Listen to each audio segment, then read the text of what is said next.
races here at Pimlico tomorrow. That starts at 11:15. That brings a nice family atmosphere out for the It afternoon. does, and you'll be amazed by the talent of these young riders. And hey, Yep. there might be a future star in the works come out and really support this great event, Chasing for Children. And then we'll have a big crowd out here as well this Sunday, Mother's Day brunch. Bring mom out to the track here at Pimlico. Get a nice table there in the dining room overlooking the track. Mother's Day always popular here at Pimlico. We're just a week away from the Black Eyed Susan next Friday. That's always a fun day with the Pimlico Special, the Jim McKay Turf Sprint. And this year we have a Maryland-bred filly, an undefeated Maryland-bred filly. Good one, Honey. She won her maiden race at Laurel and stepped up to Stakes Company in her second start, and she galloped by she went by 6 or 7 going away in the Weber City Miss. So she's going to the Black Eyed Susan. She had a nice workout at Laurel Park yesterday for trainer Jason Egan. We caught it at Laurel. Let's show you the work for Good One Honey yesterday at Laurel Park. She's nominated to Black Eyed Susan. The work was a 5 furlong work. She went 101 and 1. Galloped out to 6 furlongs in 113 and change. It was a good-looking move. Steve Hamilton was aboard for the work. Steve Hamilton's been aboard for both wins. It looked like she did it easy, like she does everything easy. Oh, yeah, she did. And she covers a lot of ground. Got a nice stride on her. The distance, not an issue. Has a lot of talent, and hopefully she can bring her A game again. All right, Black-Eyed Susan. We caught up with trainer Jason Egan right after the work. Here's what he has to say about his Maryland-bred filly going to the Black-Eyed Susan. I thought she went really well. She worked 5/8, galloped out 3/4, officially 5/8, 101 and 1, galloped out 3/4, 113 and 4. Was very pleased the way she kind of eased into it, picked up a little bit around the turn, and Steve says she just cruised down the lane. He was really happy with her, so we're excited. Hopefully she comes back in good order. So far it looks like she has, but we're looking forward to next week. It's got to be real exciting to have a nice filly like this coming into a big race like the Black Eyed Susan. Oh, of course. I mean, it's a prestigious race. Historically one of the biggest races in Maryland. To be there with a Maryland bred just adds a little bit to it for us. But yeah, it's an exciting experience for us. All right, so Jason Egan, good up-and-coming trainer here in Maryland. He's been a former assistant trainer for Todd Pletcher, Michael Dickinson, Mike Trombetta, a classy guy. Appreciate the access he's been giving us, letting us get an up-close look of his talented young filly. Yeah, it's great for the fans and the players to get that little extra insight that you guys have gone out in the morning, and they've been cooperative in giving that information. We need it, and it's good to have some younger rising talent in the game as well. Maybe like a Schoenthal as well. Absolutely. I mean, and they've Claudio, all been very gracious with you with their time. So we appreciate that, guys. All right, something awesome. He's nominated to the Pimlico Special. He won that $1 million race at Charlestown. Something awesome scheduled to work at Laurel tomorrow morning for trainer Jose Corrales. We'll get that work and hopefully show it for you tomorrow. All right, let's get right to it here. Lots to cover on our 9-race program this afternoon. Fast and firm. Let's get right to race 1 here. We'll kick off the Rolling Super High 5 in the opener. No carryover, but as always, we have that low 15% takeout in the Rolling Super High 5. Keep your eye on that. Also, race 1 kicks off your early pick 5. Both your pick 5s here at Laurel Park. Your best bet with that industry low 12% takeout. Also, it's always a mandatory payout here on the early pick 5 starting in race 1. Let's take a look. We're going 5 furlongs on the turf. Rail setting today on our turf course is at 20 feet. The opener claiming 7,500. Filly and mares 3 and up. We both have the 7 on top. We have a stat here on the 7, Crystal Pier for trainer Kieran McGee, 5-year-old mare, decent third at this level last out. Here's the stat you have on her, Keith. Yeah, over the last couple of years, off a 60 to 180-day layoff, Kieran 4 for 10 with an ROI of 462. I like this angle. Crystal Pier came back in okay form, a beaten favorite at 7-2 in a wide open event on the 21st of April over at Laurel behind Iron Berlin, a next out winner who stepped up, Stan. I think Crystal Pier will like the Pimlico turf course, a little bit better chance to close. I know Vargas stays on the other Kieran, a little shorter price. I'll go for the higher price Kieran with Crystal Pier to make a run somewhere from mid-pack. And then I think you'll get a better trip with the 7 Crystal Pier and Caramanos. This horse can get a nice stalking trip on the outside. The 1, let's talk about the 1, Baltimore Street with Vargas. This filly has a little speed for Kieran McGee. She's 0 for 6 on the turf, and this is a tough open 7,500 spot. I use her in my top 4 because I think Vargas will just try to send from the inside and get good position, and we'll see how she does. But she's picked up a couple checks on the turf. She's going to need to get a good break today. Yeah, you go back. She's got a back number of 72 that would clearly win this race for fun.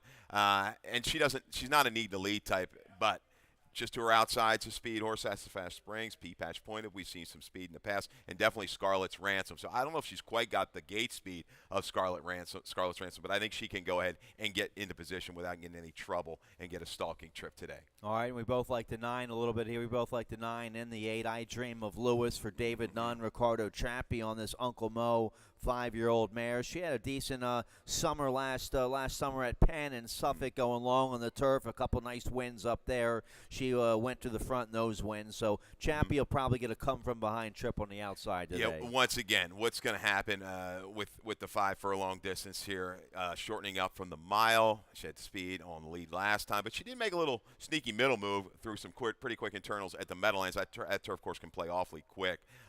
She's going to have to come from a few lengths off it. I can't see her up early with the likes of Scarlet's Ransom. The 8 Flying Flutter is going to get play here. Has been on a roll for Dale Capuano. Stepped up to a tough Maryland bred allowance race last out. Drops back down to 7,500. Gets on the turf. She's 0 for 5 on the turf, but she's run a couple. She was 3rd on the turf once. Gets West in Hamilton. She's a different filly probably now than when she was on the turf last year. And that's the point. She's done nothing really on the turf to warrant like a ton of play, but the form she is on the dirt right now, if she can kind of equal the improvement that she's done on the dirt and carried it over the turf, yeah, she could be a factor. All right, so nice turf sprint there to kick off the early pick 5. Let's take a look here at race 2 to start the early pick 4. Keith, you like the early pick 4 today. You have a ticket. Let's take a look, see how you played it. Yeah, a lot of favoritism going to come on 3 horses in race 2. Clearly, the 1, the 5, and the 6, the first, are kind of the question mark for Michelle Nevin. We've got a little stat later on her as well. So go 1, 5, 6 to get you started. 1 and 3 in leg 2 in race 3. I like Secret Temple in there a lot. Race 4 is our spread race. 2, 3, 4, 6, 9, and a little single. Baylor getting back on the turf in race 5. That's your number 5. Total cost $15. All right, very affordable play here for the early pick 4. The multi-race wagers were strong yesterday. How about the early pick 5 yesterday? Had about 42,000 in it. Handle was definitely strong with those. All right, let's take a look here. The second race, we're going a mile and a 16th on the main track. Maiden claiming 40,000 3-year-olds and upward. We both like the 5 here. We have a video spotlight of the 5 Platinum Pound from late March at Laurel. Let's show you the race. Kelly Rubley trains this 3-year-old by Not for Love. Here's the race at Laurel. Yeah, and a good stalking trip. They didn't go too quick early, just warming up. I didn't think we were going to get the lead that day. It might have been one that when he added blinkers, but got the lead, was assertive up front. Bad angle Burke doing all the dirty work chasing. But I like the trip that the 1 gets in here and keeps on going against that slower pace, shifts out late, and really comes on nicely through the last 1/8 of a mile. Cricelli, the eventual winner, gets the circling trip off of it out in the clear and just a little bit better than Platinum Pound that day. But Platinum Pound up from between horses there past the 8th pole. A good effort, Jaws, on near even terms, but just couldn't get the best of Cricelli. I think this leads this horse to a good effort today off a little bit of a freshening. Yeah, the horse is in good form for sure for Kelly Rubley. Toledo will ride, catches a nice spot here. I used the horse in my exacta. We both we like the 5. We like other horses on top. Let's take a look at the 1 Canavero, your 8-5 morning line favorite here for Grand Motion, 4-year-old son of First Defense. Came off a long layoff last out at Laurel. Early April against Maiden, 25,000 was the even money favorite that day. A long duel, a good second off a long layoff. Now a confident step up here to the Maiden 40. Second off the layoff. Vargas probably going to get a forwardly placed trip from the inside, I'd imagine. Horse they called Always Dreaming back in early 2017. Yeah, tried to maybe give away last time and was surprised. The connection surprised with the performance. Comes back in a shorter field here forward, I believe, a long way. Major Metro, I think his best running, he's 0 for 13. I think I like him a little bit better sprinting than I do longer. But my top selection is going to be the 6 Dan. falling in love again by Not for Love. A Maryland bred gets in here with the waiver, so does not have to run for the $40,000 tag. Some good works down in Florida in March, middle of March. And you see Michelle Nevin, you look at that stat first start, 32-horse sample over the last year and a half or so, Right. 3%. Terrible ROI, but I did look back. Recently had a state-bred win at Parks, and that was with a 4-year-old within the last, I believe it was in the last week. Yeah, last Saturday ran a 79 buyer, absolutely wide, and was second choice in that race, I believe, at 3-1 for the same connections for JMS Stable. Given a lot of time to this horse, the Maryland bred targeting this spot. This is what they wanted all along. Take the flyer with the 6. Not going to be a big price, but hopefully we beat the 1 and the 5 with this one. I think this horse is going to be ready to go. Sure, you get Lasix in debut. You get the Hall of Famer Edgar Prado, still 3 wins shy of 7,000. The Dam, she didn't run, and this horse does have an older sibling that's 0 for 3. But I like the works as well. Prado will give the horse a nice, smart ride for the debut assignment. So we like the same 4 horses there in the second race. Let's speed along here. Race 3, we're going a mile and a 16th on the turf course. Rail at 20 feet, claiming 7,500 for the for filly mares 3 and up. The 3 Secret Temple, both are top picks. 3-1-6 we both have here in the third. We have a video spotlight from the race April 21st at Laurel, going 2 turns on the grass against Open 7,500. Let's show you the race. A good, a nice sharp win that day. This 6-year-old mare in good form right now for trainer Roy Houghton. Yeah, trainer runs a few horses a year down in Maryland. I think stationed up in Pennsylvania, up at Parks, but really liked Secret Temple that day. Had Frankie Pennington, one of the top riders up there in Pennsylvania, and just rated beautifully outside of the speed. And when push came to shove, she really responded, and Pennington sets her down here and turns away a bid from a rival there and coming to mid-stretch, and had plenty left in the tank. Eager to the wire. You see the stride striding out there under the left-handed stick. Secret Temple right back at you.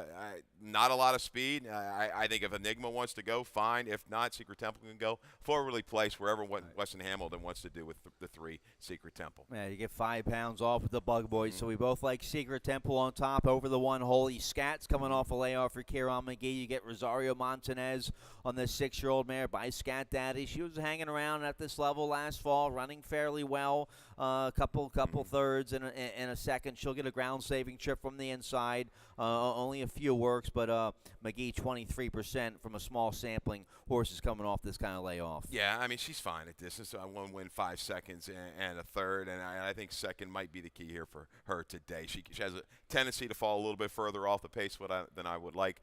She's fresh, though, and that could put her into the race a little bit sooner than normal. So 3-1 for me. I'm going to try to beat the 6 or 9-5 morning line favorite. And there's a little bit of inflated 16,000 down at Tampa. And I like her a little bit better at a mile. A mile and 16th maybe just a touch too far for her. All right, so get a quick commercial break. Yep. When we come back, we have a nice little carryover in that Rainbow Pick 6. That starts in race 4. We'll take a look right after this.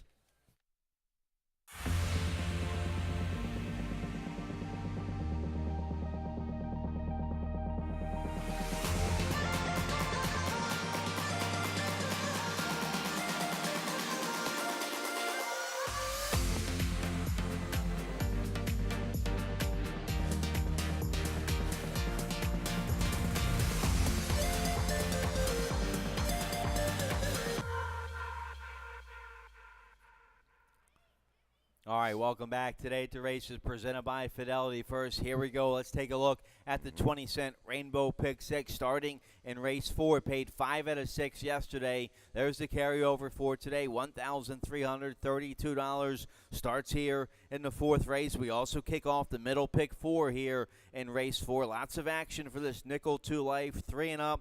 5.5 furlongs here on the main track. I go with the 4, Crazy Wild Bill. How about the Orioles? They've won 2 in a row. Yeah. Crazy Wild Bill might be in a good mood. You get 10 pounds off here with the Bug Girl, Ty Liapustina, aboard for Brandon McFarlane. Good second at this level. Last out going 5.5 at Laurel. So this is this gelding likes 5.5. should be right there with a nice light weight assignment of 112. Yeah, this is a wide-open scramble race for the nickel, 2 in life. Crazy Wild Bill's going to need an alert break. If he gets tangled in a duel, it could take the starch out of him. Lucky Factor's very quick from the outside. I like Kimano, the 9 major barn change there. This horse, you want to go on the way back. Buried Punch Nephew. Well, Punch Nephew beat all of these. I like this move into the Dylan DeVico barn. You got to use the 9.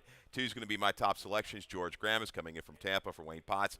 Outside to inside move with an excuse last 2. I think this is the horse that can make the run from just off the pace. All right, you get Ricardo Chappie there on the 2 at a decent price. 9-2 there on George Gramus in the 4th race. Let's speed along here. Race 5 is going to kick off. The late pick 5, no carryover. They hit it yesterday for over 2,300. I have a ticket for this late pick 5. Industry low, 12% takeout on both pick 5s. There's my ticket. Very affordable, $27 play. I'm going 3 deep here in race 5 using the 156 with the 1 running tide. My top pick, 12-1 Vargas aboard. So I get a price there for you in the 5th race, going 256 there in race 6. I like the 2 Sensational Notion on top at 9-2. Race 7, I'm using the 148 there, looking perfect. It's going to be tough for Claudio at 3-1. The 1 horse there in race 7. And I'm going to key on the 2, Lady Terp. Scott Lake with a nice win yesterday on opening day. This 7-year-old mare is in good form right now. I like the 2, Lady Terp, in our race 8 feature of the day. Then going with 2 first-time starters in the last. That's a maiden 25, 5 furlongs on the turf. I like a Lemon Drop Kid and an Artie Schiller first-time starter, the 6 and the 7 there in race 9. I like the late pick 5 sequence today. Yeah, and that 9th race is another one that's wide open. I like your shot at some prices with those firsters. Let's take a look here at the 5th race. Going a mile on the turf, rail at 20 feet, maiden claiming 16,000 filly mares 3 and up. We have a video spotlight to show you. You have the 5 on top, Baylor. Let's show you the race from Gulfstream Park back in February. This horse was claimed this day for 20,000. Yeah, Baylor getting back to the surface that she wants. She wants to be on the turf. Second out for Pecoraro, who doesn't run a lot, but does he hit a sharp percentage. Right here, trying to find room along the rail, kind of just going a little bit evenly past the 5/16. The 9 you see on the lead. Right here, though, Jock's going to have to steady Ortiz, a pretty sharp steady, giving up a length or 2 as they turn for home. But, hey, shows a lot of heart. Gamely recovers, closes up some ground from the 8th pole to the wire to go ahead and nab second, to be clear for second, actually. Couldn't catch the runaway winner, Miss Sophia Star. That's good enough. I think that feels a little bit better than what she faces today. I like her positioning from mid-pack. That was a good video. That was a game second to recover from that trouble to finish second. Been a money burner the last 3 races, but had an excuse there in that Gulfstream race. Good to see Preakness winning jockey Jeremy Rose back in town today, riding this filly for Pecoraro. So we both like the 5. You have on top. I have the 5 in my exacta. We both like the 1 as well here. Running Tide for trainer Ann Merriman. Second off the layoff today. This horse likes firm turf. Forget about the last couple races on a good turf course at Laurel. Gets back to a firm turf course today. Couple strong efforts last fall on a firm turf course at Laurel. That would be good enough for this spot here. Vargas will get a nice ground-saving trip on this closer, the 1 Running Tide. A little bit of the overland trip last time. First off the layoff, now we go second time with a wake-up with a live rider. Running Tide finds himself a little bit farther back. He wants some flow up front. He might get it in here. There's a couple questionable speed types. I like Running Tide as your price. He should fall through the cracks. Raise up 6-1. He was buried last time. You got to take 10 or 12 on him. Yep. All right, so we both like the 1 Running Tide at a nice price there in the 5th race. Let's speed along here. Race 6 is going to kick off the late pick 4 here in race 6. We're going 6 furlongs. This is claiming 10,000, 3 and up. Never won 2. Lifetime, I like a 9-2 shot on top here. Sensational Notion for trainer Amanda Rawlings. Luis Rodriguez, the bug boy, will ride. This horse had a nice maiden win last November at Laurel against maiden 25. Facing the races, the 2 races since then haven't been very good at all, but she drops this horse to a level today that could wake him up. This is a soft group. I like the 2 on top. Yeah, the fast track tries are good enough. Derek Ho from the rail will have speed, as will down on the holler, and Hopkins Choice had blazing speed with first-time blinkers last time out. Sensational Notion, I do think will rally into it. I'll take a flyer with a 5. Bombonero, 7-2. Let's hope we can get somewhere in that range. It's only tried the dirt 1 time. It was okay, but a couple of next out winners out of that field. First time, though, for the barn, a positive ROI of over 250. This is another one. It was a mad scramble trying to line it. I actually defaulted, let my daughter put the line in this race. So this is Morgan's line, race 6. 2-5 for me, 5-2 for Keith there in race 6. Let's take a look here at race 7. It's going to kick off the final pick 3 of the afternoon. We're going 5 furlongs on the turf rail at 20 feet, claiming 16,000 filly mares 3 and up. Never won 2 lifetime is the connection. The rail post is normally tough going 5 furlongs, but we saw a winner in the last race yesterday break from the inside with Vargas aboard to get the win. So I like the one looking perfect from the inside today for trainer Claudio Gonzalez, your leading trainer over there at the Laurel Spring Meet. Joe Moore Torres will ride this filly by looking at Lucky. Her turf races were pretty good last September at Woodbine. A good third, going 6.5 on the turf, and then last summer at Woodbine was in pretty good form. Broke her maiden on the turf, going 7 furlongs, and then a good second up there, going 6.5. She showed speed in those turf races at Woodbine, and Torres is going to have to get a good break today. I hope this filly shows speed and can be part of that front flight going into the far turn. Yeah, will she clear this group? I'm not sure she may. I do think she can lay just off. I went back and watched some of those videos up at Woodbine in those 6.5 furlong races. She had a little bit of a rating gear. It's just the distance was a little too far. I think she's going to appreciate the 5. One thing we know, Stan, she doesn't like the dirt one bit. Right. I think she'll get position with Torres. The 3, Lucy Niskai, looks like a legitimate rallier in here because there's plenty of speed. You've got the 1 looking perfect. You've got the 2 that can chase. You've got market money with a little speed. Royal Brown, we know, is quick. It comes off. I wouldn't leave Royal Brown. I know they don't have the horse in my top 4. I don't think I'd leave this one out of my multi-race gimmicks here. Royal Brown has a sharp turn of speed and had a lot of trouble back in those races in October at Laurel. Fireheart speed. Go Magician Go will go ahead and chase. So the 1's going to need a perfectly timed ride, I think, from just off of it to get it done. I think she can. Lucy Niskai is my main closer. All right, so we both have a 3-1 shot on top with some prices underneath. I like the 4 market money, 12-1 Steve Hamilton. Nice win down there at Gulfstream a long time ago when that filly broke her maiden. I like the 8, first-time Lasix today on the 8 Fireheart, who broke her maiden going 5.5 on the turf last summer at Laurel. The comeback race, just forget about that. She needed a race now, second off the layoff. She gets back on the turf. First-time Lasix today. She might show speed from the outside with Angel Cruz. Yeah, I'm going to use her underneath. Madam Alex is another one I've got to throw into the mix. Dale Capano always respect when he puts a horse on the grass. All right, that's a nice little turf sprint there in race 7. Let's take a look at the 8th race, our starter allowance feature of the day, a nickel starter allowance for filly mares 3 and up, a mile and a 16th on the main track. My best bet of the day, my key horse on my late pick 5 ticket here, the 2 Lady Terp. You have the mare in your exact, the 7-year-old mare by Birdstone. She's made over $250,000. She's in good form right now for trainer Scott Lake, who had a nice win yesterday on opening day. Chappie rides this mare today, coming off that nice win at Penn National at this level. A good third against 7,500 starter allowance company, 2 back behind Mother Ginger, who she has to face in here. She has to face Star 80 in here as well. I think she'll get a good forwardly placed ground saving trip from the inside. Yeah, she today. doesn't have quite the speed, Stan, as Bad Nana or Star 80, I don't think. But she does move outside the inside. She had some wide trips, I should say, and she should get a perfect stalking trip. Just kind of like a Moticon, the Lake runner got yesterday, was able to save ground around the final turn, eased out, and made a good determined run to get up. Lady Turk, she's just been a model of consistency throughout her career. I'll go to Star 80. Just missed at the 5.5 furlong distance, now stretching back out to 2 turns. When she's on her game, she beats these types. I think she's heading back to top form for Maldonado. I think she can go ahead and stalk Bad Nana, who I think is a little bit better on a wet surface. All right, we both like the 6 as well here. Expect Indy for Kieran McGee, a decent third against first level open allowance company. Last out, Pimentel will ride. This is kind of a lateral move, but this 5-year-old mare has been in good form her last 4 races. Yeah, wants a little bit more flow up front. She was well beaten by Bad Nana. That was on a sloppy sealed surface, but a reclaim. She's a reclaim by McGee, so they like her, and you gotta keep that in consideration. I think she's going to be around there at the end. All right, so nice starter allowance there to kick off the late daily double. Here we go, a bunch of first-time starters in race 9, maiden claiming 25,000 filly mares 3 and up. We're going 5 furlongs on the turf rail at 20 feet. I like 2 first-time starters on top here. Let's start with the 6.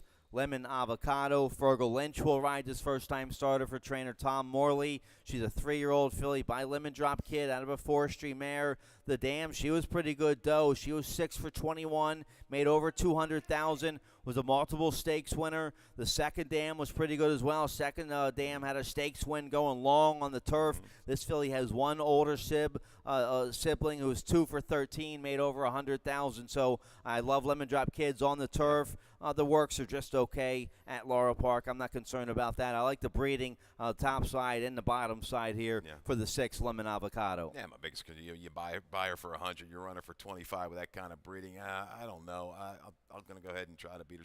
She's going to take play, no doubt about it, with the connections. Doe, the mother, was that Kabisky? I think. Yes, maybe I PTK. believe. Yep. Yeah, Yep. She was nice. I had a lot of trouble with this race. I think Ginger S, you got to respect, out of 2 fast races, maiden special weight to the maiden, claiming Escondre is okay, but she spites down on the bottom. They can run on anything. Top selection will be the 3, Dorcas Carey. Short comment, not really enticing. Fell post race, Vandolph, maybe a little exhaustion there. But she went 22 and 1, 45 and 2. She was chasing that kind of pace. It was close to it. Right. She's got experience. I think she's speed of the speed. Let's see how far she can go with Montanez. All right, I have to see one more race from her to see what we have with her. I also like the 7 Moon Artist, the first-time starter for trainer Alex White by Artie Schiller. That's all turf. The Dam Saga Moon by Malibu Moon. The Dam was 4 for 15, made about 200,000. Was a stakes winner going long on the dirt. This filly has an older sib. It's 4 for 22, made 64,000. The works are okay. You get Sheldon Russell, Lasix in debut, and a good post here for the 7 Moon Artist. Yep, paid 18, in for 25. That's the right way to do it. The 11 Private Drama, not a whole lot back in December. Took some play in an 8-horse field at Laurel on the dirt. Lost in the stairs, stay west. A couple horses have come back and won multiple times. So Big Drama, pretty good on the turf. Give this horse another shot. Weston Hamilton was also named on the 3. Goes here for trainer Louis Albatroni. We both used the 10. Ginger asked a little bit here. You mentioned Escondrea and Spitestown. That's a little turf there. Couldn't find any other turf. The Dam or the siblings couldn't find any turf there. But the horse has shown speed on the main track. Might get a good trip on the outside. The 1 Bourbon Street Lady, a first-time starter for Jonathan Maldonado. She's by Street Sense. The Dam was a monster. The Dam was 7 for 20, made almost 400,000. Had multiple stakes wins, but was multiple stakes wins sprinting on the dirt. Was 0 for 1 on the turf. And there's 2 older siblings, no wins for the 1 Bourbon Street Lady. But you get Toledo, Lasix in debut. Tough inside post, though, I think, here for the 1. Yeah, I didn't know what to make of her standing all in the 4. Mischievous Star, for Frog, this is the first turf for Frog, but you go on the way back. The races, look at the company lines. On the grass, Fly, Consulting, Dancing, Rags, Discreet Deceit. So they were okay and didn't run too bad. Certainly wants to be back on the turf rather than the dirt. And important to know, we had some scratches in this race. The 2, 5, and the 8 scratched. So I believe the 15 and the 16 draw in. I believe 16 is scratched. 16 is in. Okay, I 16. think I saw the 16 being scratched. Lonely Drifter, late scratch there from a hand bone. Okay, but Demelza does run for Ann Merriman, Philly. By point of entry, that's all turf and training right here at Pimlico for the debut. Yep. Yeah, so double check that, though. I'm almost certain that the 16 was out. Yep. All right. So beautiful Friday afternoon of racing here at Pimlico. Hope you can come out and enjoy the weather, enjoy the racing. Dave Rodman, he's coming up next. All day scratches and changes. Good luck. Good luck.